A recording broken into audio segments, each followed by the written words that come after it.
para mais um Jornal Virtual. Neste programa, vamos falar sobre o assunto tráfico de órgãos humanos, que nada mais é que uma ação ilegal que vem sendo muito praticada no nosso país e ao redor do mundo. E vamos mostrar nessa matéria da nossa repórter Carolina Pop como que é esse tão falado tráfico de órgãos, como ele acontece e o que as pessoas acham desse assunto tão polêmico. O tráfico de órgãos é algo que vem acontecendo há muitas décadas atrás. Antigamente, nas escolas de medicina da Inglaterra e Nova York, pagavam-se $10 por um corpo para estudo. Depois de várias leis, passaram a se utilizar de corpos de indigentes e criminosos. Esse tráfico é ilegal, sendo um mercado negro que abusa e explora o desespero de pessoas famintas e carentes, onde vender o próprio órgão o fará pagar as contas do mês e alimentar sua família. Mas muitos que entram nesse comércio são enganados, não recebendo o preço combinado, sendo às vezes pago por doar um rim $700. Sem contar o número de pessoas que são assassinadas brutalmente para terem seus órgãos retirados. 225 mil pessoas no mundo recebem anualmente um novo coração. 9 mil pessoas na Inglaterra esperam por um órgão, 14 mil na Alemanha, 97 mil nos Estados Unidos e 2 milhões na China. Os primeiros da lista são jovens e os que têm mais chance de viver após o transplante, aumentando assim o número do mercado negro. 1/4 da população mundial diz ser doadora de órgãos, mas são poucos os que têm condições saudáveis para isso. Na Europa, 30% dos pacientes que aguardam um novo órgão morrem na fila de espera. Os preços dos órgãos variam de acordo com o país e o órgão a ser comprado. Na China, $110 mil por um fígado. Na Rússia, $25 mil por um rim. Em Filipinas, $100 mil por um fígado. Na África, 300 mil por um coração. Além da ação ser ilegal, o mercado negro é arriscado, pois muitos são contratados via internet para outro país, onde, em apenas um clique, hotel, hospital e órgão comprado são resolvidos instantaneamente. Mas muitos esquecem que existem falcatruas onde já se foi registrado doação de ossos com câncer de pessoas de 90 anos vendidos como se fosse de jovem doador consciente. O tema tráfico de órgãos vem sendo tão comentado e tão polêmico que resultou em filme, que estreia nessa semana nos cinemas, chamado O Tráfico de Órgãos. O longa estreia nesta sexta-feira e tem direção de Baltazar Comacour e os protagonistas Dermot Mulroney e Diana Kruger.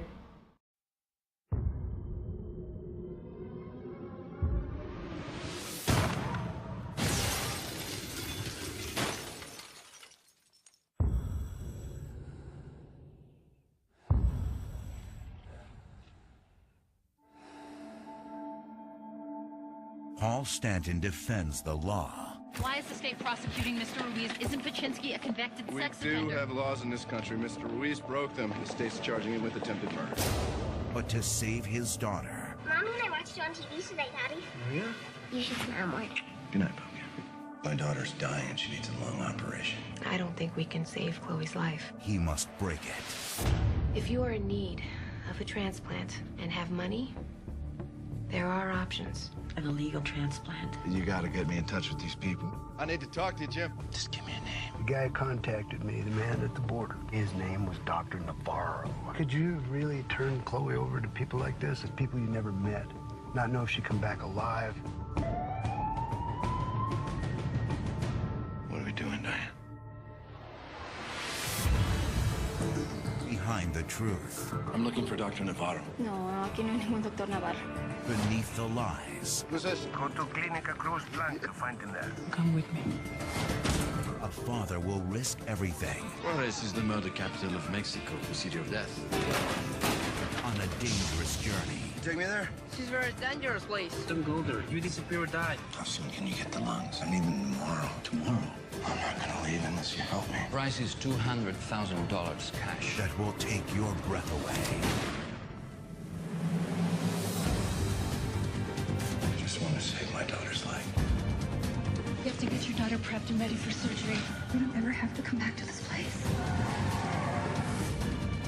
If this thing came out, What is wrong with using bad people to save other people's lives? Come on, Mr. Stanton. You know exactly what you were doing when you crossed the border. Pull over! Pull over right now!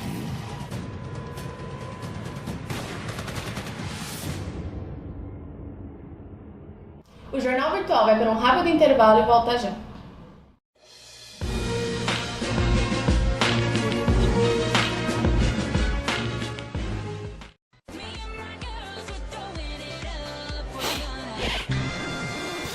Mau hálito, falta de confiança. Experimente algo completamente novo. Colgate Plax 2 em 1. É só agitar para misturar os dois líquidos. O roxo que refresca e o verde que protege. E as bactérias vão ralo abaixo. Isso que eu chamo de uma mistura perfeita. Novo Colgate Plax 2 em 1. Agite, sinta, veja. Colgate, marca número 1 em recomendação dos dentistas.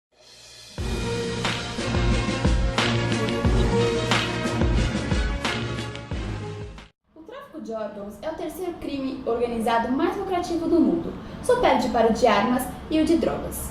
A falta de fiscalização dos IMLs e hospitais facilita a ação da máfia e alimenta o comércio clandestino. Na próxima matéria, veremos como essa tragédia silenciosa vem acontecendo aqui no Brasil.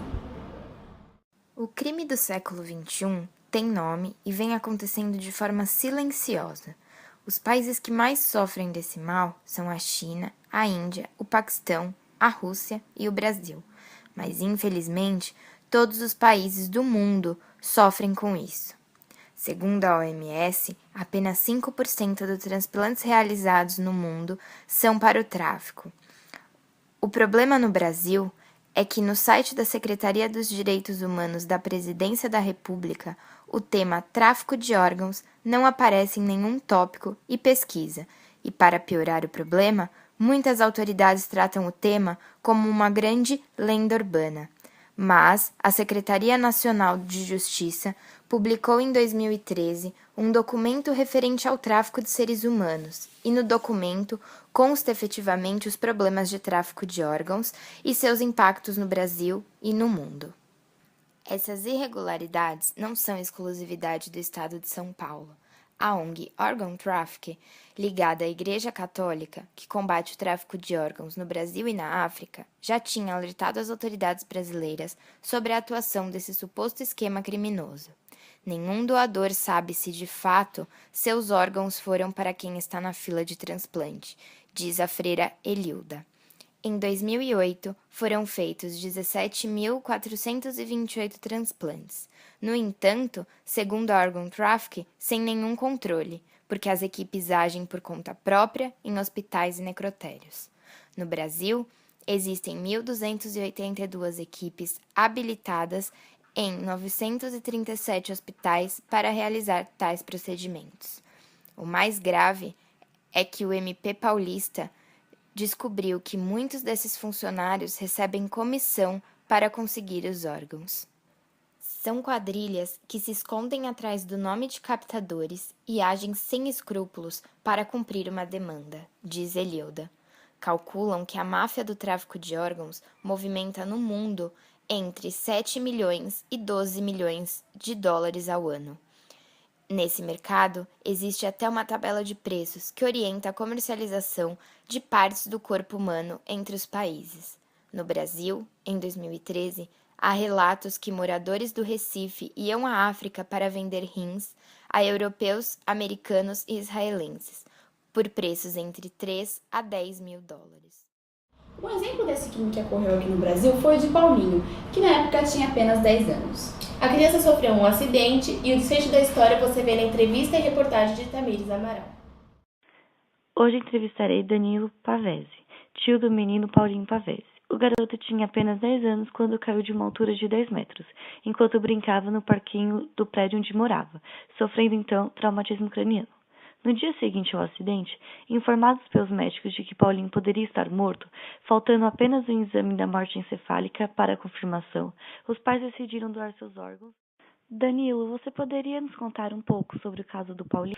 Bom, resumidamente, foi isso que aconteceu com meu sobrinho. Foi a queda, a entrada no hospital, o aviso da morte encefálica, o convencimento dos médicos em cima do meu irmão para a doação dos órgãos, a retirada dos órgãos e o falecimento do meu sobrinho. Um dos exames que meu irmão encontrou no prontuário era um exame de arteriografia, que é onde você verifica se o paciente tem a morte cerebral ou não. Folhando, ele deu uma olhada, já estava com todo o processo na mão do prontuário, ele, passando folha por folha, parou nessa folha e verificou que tinha esse exame de arteriografia onde dizia sem morte encefálica, ou seja, o meu sobrinho não estava morto, não tinha morte cerebral. E sem a morte cerebral, ele é uma criança viva que estava precisando de um tratamento para que pudesse voltar ao normal. E também foi nesse momento que o mundo do meu irmão desabou, porque ele tinha acabado de descobrir que o filho dele tinha sido assassinado para a retirada dos órgãos. E ele começou a perceber que tinham muitos políticos envolvidos por trás do transplante. Na sua opinião, por que no Brasil esse assunto, tráfico de órgãos, é pouco abordado? Você tem uma série de campanhas do Ministério da Saúde para doação de órgãos, e assim que a mídia fica sabendo de um caso de tráfico de órgãos, a doação de órgão cai drasticamente. E hoje no Brasil tem várias associações, ONGs, que eles promovem exatamente a doação de órgãos, porque realmente tem muitas pessoas precisando da doação de órgãos. Só que a partir do momento que você tem um caso desse, de irregularidade, e mataram uma pessoa para retirar os órgãos, e onde a lei diz que se você morre em determinado estado e doa os órgãos, esses órgãos ficam dentro do estado, e outra coisa que não aconteceu, os órgãos do meu sobrinho foram todos destinados para outros estados, e aí você começa a descobrir que tem uma série de irregularidades nesse processo de transplante, a população fica alerta, para de autorizar a doação de órgãos, porque isso é um absurdo, de você matar uma pessoa que entrou no hospital ruim, poderia ter sido salva pelos médicos, acaba sendo assassinada, e é um alerta para a população. Tanto que o caso do meu irmão foi abafado até na Rede Globo. A partir do momento que a política entrou em cena, a Rede Globo e outras emissoras deixaram de falar sobre o caso e só voltaram a falar agora que os médicos foram presos, depois de 14 anos do ocorrido. O tráfico de órgãos é listado no artigo 15 das leis brasileiras. A justiça ajudou a sua família de alguma forma? Infelizmente, a justiça não ajudou em nada a família do meu irmão.